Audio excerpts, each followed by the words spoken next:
ছোলার ছাতু খেতে আমি একদম পছন্দ করি না।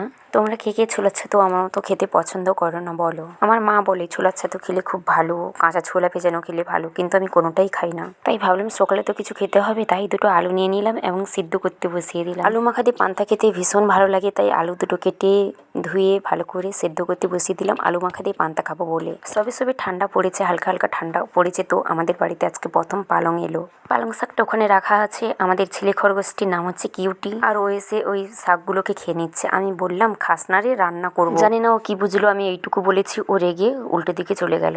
তারপর পালং শাকগুলো আমি ভাবলাম পালং শাক আর মূলো দিয়ে, কচু দিয়ে, আলু দিয়ে, একটা মাছের মাথা দিয়ে একটু রান্না করব। তারপর চলে এলাম খরগোশ বাচ্চাগুলো কি করছে দেখি। ওরা কিন্তু 1 মাস এখনো হয়নি, 1 মাসের এখনো হয়নি, ওরা 1 মাসকে এখনো 10 দিন বাকি।